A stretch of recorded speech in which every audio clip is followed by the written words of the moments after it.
नहमदुहु व नुसल्ली अला रसूलिहिल करीम अम्मा बाद फ़ाऊज़ु बिल्लाहि मिनश शैतानिर रजीम बिस्मिल्लाहिर रहमानिर रहीम रब्बि इश्रह ली सदरी व यस्सिर ली अमरी वहलुल उक़दतम मिन लिसानी यफ़क़हू क़ौली रब्बि ज़िदनी इल्मा रब्बि ज़िदनी इल्मा रब्बि ज़िदनी इल्मा रब्बिरहमहुमा कमा रब्बयानी सग़ीरा रब्बिरहमहुमा कमा रब्बयानी सग़ीरा रब्बिरहमहुमा कमा रब्बयानी सग़ीरा रब्बी हबली मिन लदुनका ज़ुर्रिय्यातन तय्यिबाता इन्नका समीउद दुआ। अस्सलामु अलैकुम वरहमतुल्लाहि वबरकातुहू। आई होप आप सब लोग खैरियत से होंगे। मैं आयशा शकूर बिनते मोहम्मद फ़ारूक कुरान विद अज़ीज़ुल इक़बाल में आप सबको खुशामदीद कहती हूँ। आज से 100 साल बाद मिसाल के तौर पर 2122 में हम सब अपने रिश्तेदारों और दोस्तों के साथ ज़ेरे ज़मीन होंगे और अजनबी लोग हमारे घरों में रहेंगे और हमारी जायदाद गैर लोगों की मलकियत होगी। इन्हें हमारी कुछ भी याद कभी भी नहीं आएगी। अभी भी हम में से कौन अपने दादा के बाप को सोचता होगा? हम अपनी नस्लों की याद में तारीख़ का हिस्सा बन जाएंगे, जबकि लोग हमारे नाम और हमारी शक्लें तक भूल जाएंगे। 100 साल में कई अंधेरे और ठहराव आएंगे।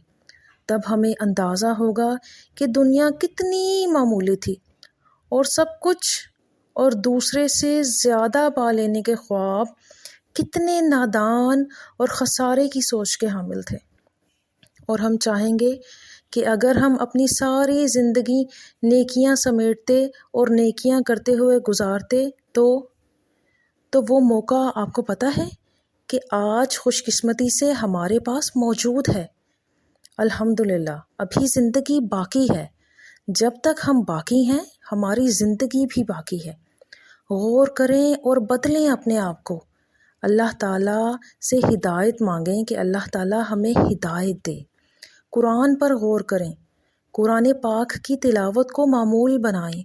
कोशिश करें कि कोई ऐसा सूरज तलू ना हो कि जिसमें नमाज, कुरान, ज़िक्र अस्कार और दरूद पाक आपने ना पढ़ा हो, इनका एहतमाम आपने ना किया हो। सूरह निसा की आय नंबर 133 कुछ इस तरह से है, इन यशायुज़हिबकुम अय्युहन्नासु वयाति बिआखरीन वकानल्लाहु अला ज़ालिका कदीरा। ट्रांसलेशन, ए लोगो वो चाहे तो तुम सबको ले जाए और दूसरे लोगों को ले आए और यकीनन अल्लाह ताला इस बात पर कादिर है।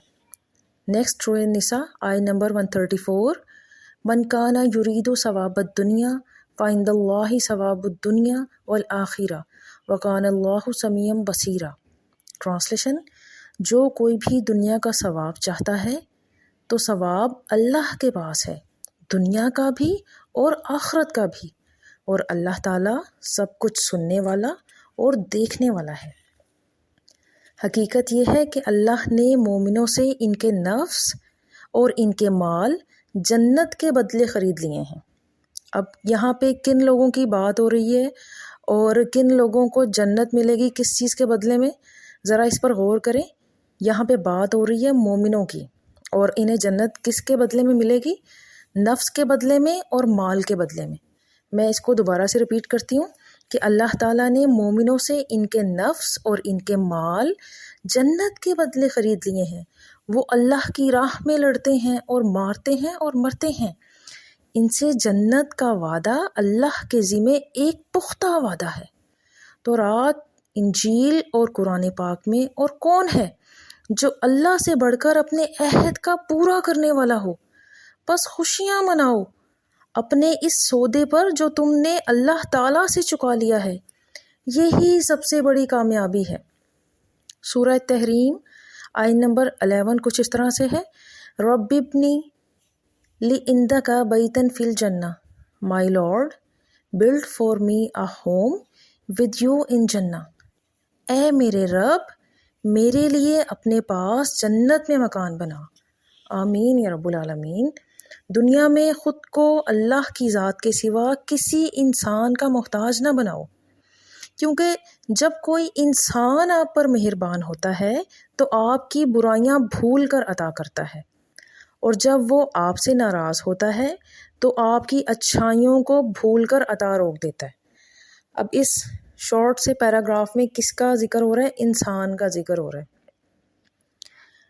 کہ وہ کس طرح آپ کو عطا کرتا ہے اور کس طرح اپنی عطا کو آپ سے روک لیتا ہے۔ میں اس کو دوبارہ سے ریپیٹ کروں گی۔ جب کوئی انسان آپ پر مہربان ہوتا ہے تو آپ کی برائیاں بھول کر آپ کو عطا کرتا ہے، اور جب وہی انسان آپ سے ناراض ہوتا ہے تو آپ کی اچھائیاں بھول کر اپنی عطا کو بھی روک دیتا ہے۔ صرف اللہ تعالیٰ کے محتاج رہو، اللہ تعالیٰ کے آگے ہاتھ پھیلاؤ، کیونکہ اللہ راضی ہو یا ناراض وہ کبھی بھی اپنی عطا کو نہیں روکتا۔ جزاک اللہ خیرن کثیرہ۔